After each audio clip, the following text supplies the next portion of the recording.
What if, by Ganga White, and you can read along here. What if?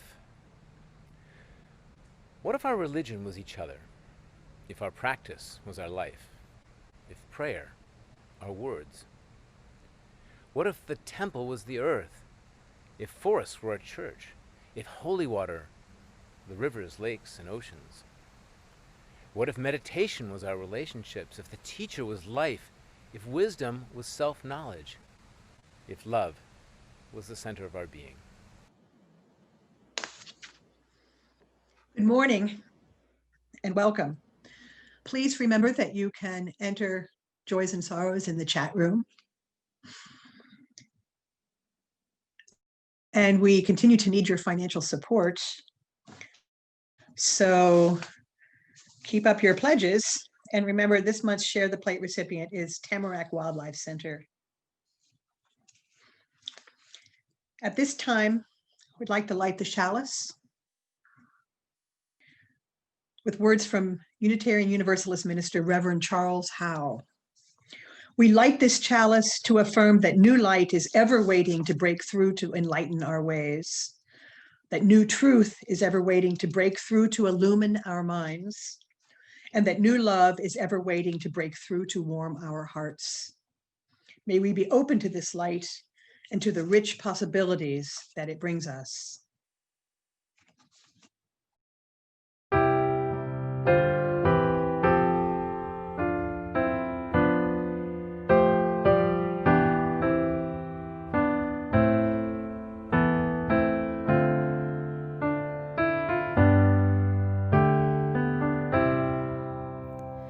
Spirit of life, come unto me. Sing in my heart all the stirrings of compassion. Blow in the wind, rise in the sea, move in the hand, giving life the shape of justice. Roots hold me close, wings set me free. Spirit of life, come to me, come to me. Our covenant and mission. Our covenant is to be a loving, joyful community that nurtures spiritual growth, promotes compassion, social responsibility, and service in an atmosphere of mutual respect. Our mission is to be a faith community devoted to love and respect, reason, and justice. Good morning.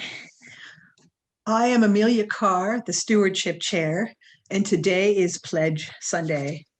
So I'm here to speak a little bit about our pledge process for this year. Our theme is, we need not think alike to love alike.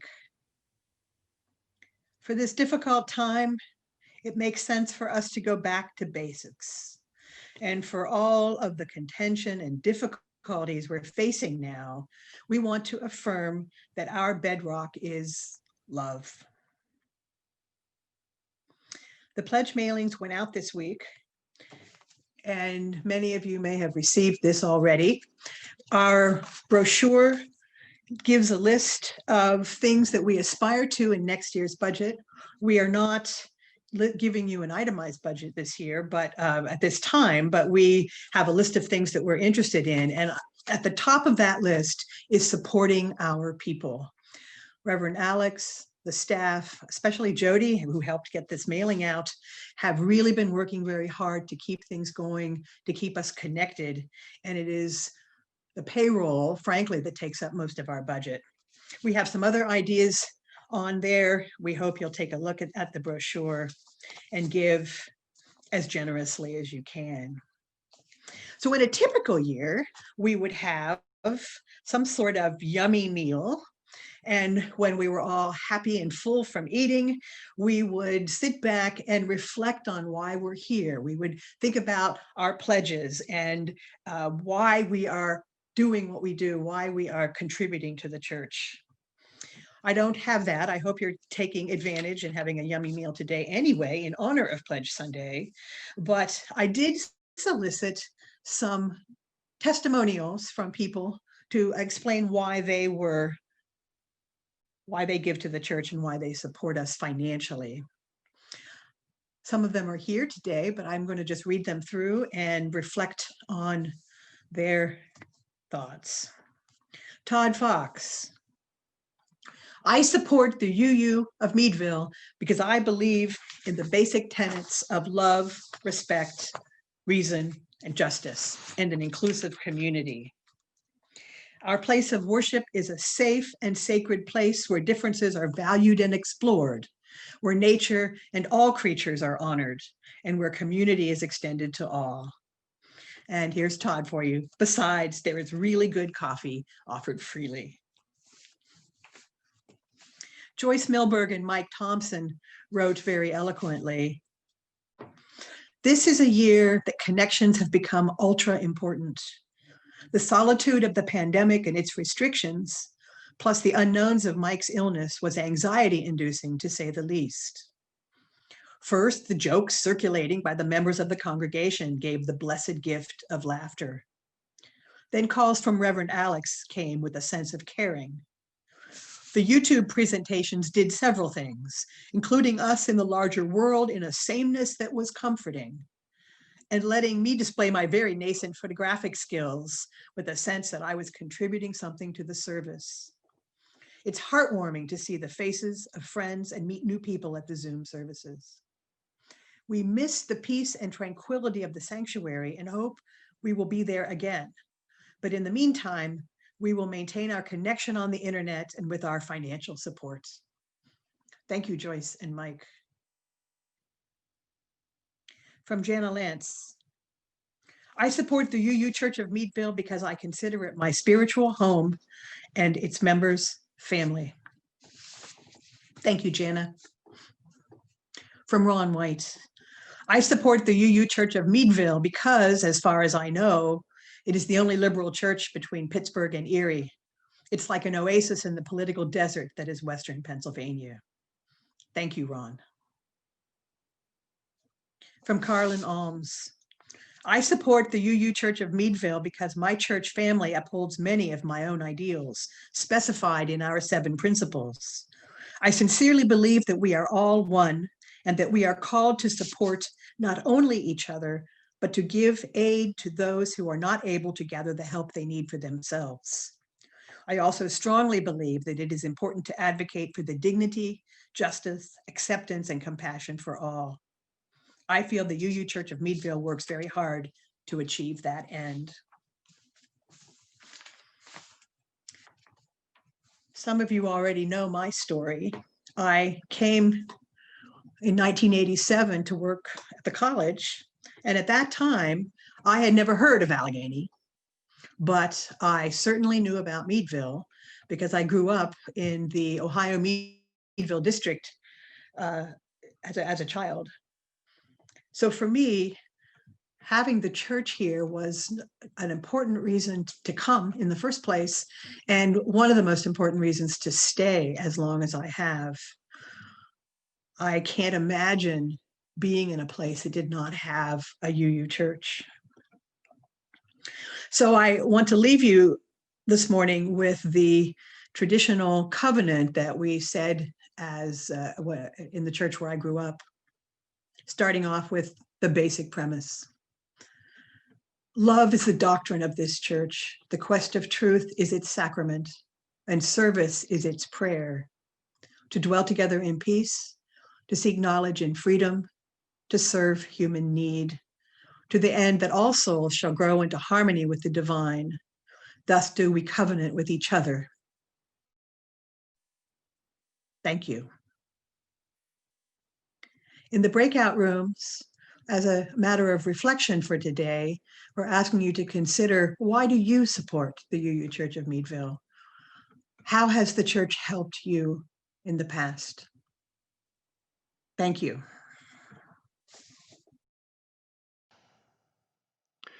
Well, good morning again, everyone, and thank you, Amelia, for your wonderful remarks just a few moments ago. And I want to also thank Amy for leading the music and preparation of service, and to Kirsten for her technological help and keeping us all moving forward. And especially I want to say thank you to those who made those wonderful statements that are very affirming to this religious community. Last October 5th, I did a service called, "This is the Time We've Been Waiting For." And I ended my remarks with these words: "This is it, the time we've been waiting for to make a real difference in the world." Well, little did I know what 2020 was going to be like, but somehow we have survived. We've not only endured, but we move forward, believing that the future is still ours to hold. This morning I want to speak briefly about stewardship, but mostly around two bridges, one real, one symbolic. First one, the real bridge. I was living in the San Francisco Bay Area 31 years ago, and it was 31 years ago last Sunday, the 18th of October. And where I lived in the Bay Area was up in the northeast corner in a small town called Point Richmond. I was living in a house on the side of a hill that faced away from the Bay Area and towards the Chevron oil refinery. I was at home. My two housemates were slowly coming home from work. So it was a beautiful afternoon. World Series Game 2 was getting ready to play. The San Francisco Giants and the Oakland A's were ready to go at it, and it was Game 2, and I believe that the Giants had won the first game. So I was ready, and everyone was watching the game, apparently throughout the Bay Area, which turned out to be a good thing. And then 5:04 p.m., we had the earthquake. I remember being in the living room of the house and watching an aquarium that one of my housemates owned. It was about a 100-gallon aquarium, and the water was sloshing back and forth, and I was thinking to myself, I sure hope that doesn't fall over. Such are the things you think about during a quake. One of my housemates was coming back from work in San Francisco by bus on the lower span of the Bay Bridge, the eastbound span. About 30 feet behind them, as the bus was moving around in the quake, there was this huge bang, and part of the top span had collapsed about a bus length away behind them. The lower deck did crack, but it didn't collapse completely. Had they been 30 feet further back, that bus and everyone in it would have been killed. And yes, there was much worse damage from the quake, fires in San Francisco, Salinas, and Santa Cruz, and the Cypress overpass in Oakland pancaked and collapsed, killing a fair number of people. The person, my roommate, who I do not remember his name now, got off the bus quickly and walked to the eastern side of the bridge, where a chaotic but caring scene had unfolded. People were helping each other. There were several people who were handicapped and so were helped to get to the east side. There were several people in wheelchairs who were just carefully carried along on their wheelchairs, and everybody there got to safety. It still meant that people had to find ways home. The buses got turned around and they were able to get people north, east, and south of the bridge. But a lot of people, including my housemate, walked home. It took him about 4 hours, as a matter of fact. The bridge itself survived, with only that one portion of the upper span collapsed into the lower one. Studies later on indicated that if the earthquake had continued for another minute or so, the entire bridge would have collapsed and very few people would have survived. A few days after the earthquake, the TV stations interviewed the designers and engineers who built the Bay Bridge. It was very well built and designed, and it was designed for earthquake standards then in effect in 1989.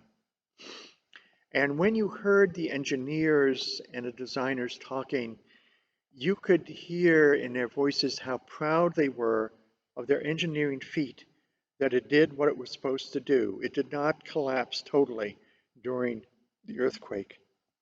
And in fact, I would be bold enough to say that the engineers and designers loved their bridge. They might not call it that, but they loved it because it did what they designed it to do. Now another bridge. This one is symbolic. This one is a bridge that arches not across water, but above through history.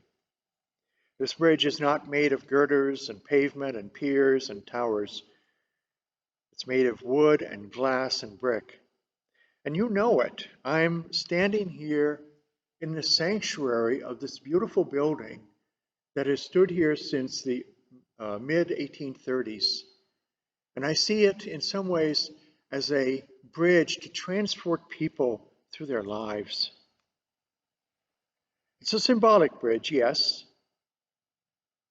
It's symbolic, but it helps people at its best to learn about justice and love in a difficult world.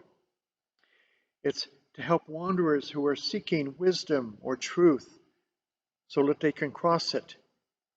For the last generations, this bridge has helped people get from confusion, ignorance, suffering, and despair across to the other side, where they may have found happiness or joy or contentment, or at least the ability to understand life in better ways. People who feared hell found safety here because our ancestors believed that we need not think alike to love alike. And so their hard work has been gifted to us in 2020 to bring refuge to the weary and hope for the hungry. This bridge of history that I stand in right now has known wars, the Civil War, the Indian Wars, World Wars I and II, Vietnam, Afghanistan, Iraq, and others. This has stood solid and anchored through economic depressions and financial panics. It was built strong enough to be safe for the curious and the hopeful and the young and the elderly and the gay and the straight. Yes, today is Pledge or Stewardship Sunday, as we know. Sometimes, and I don't think I've ever told anyone this, sometimes I will come over here in the evening or early morning and I'll light the chalice in the twilight and I'll sit here and listen. And this is a very sturdy building. You don't hear too much creaking or the timbers moving around a bit. There are sounds, of course, from outside, the cars, voices. But if it's really quiet, I can almost imagine hearing at the very edge of my hearing. I can almost hear the voices from 10 generations of people who have been in this building for worship services, for memorial services and funerals, for weddings, for child dedications, and much more. And I sometimes think I hear their voices from the distant past speaking to us. And because it's today or Pledge Sunday, these are the things I sometimes think I hear. Somebody from the last 10 generations might say, "Oh boy, it's Tithing Sunday, my very favorite Sunday of the whole year." Somebody else from those 10 generations might say very quietly, "Oh, come on, double, no, triple your pledge.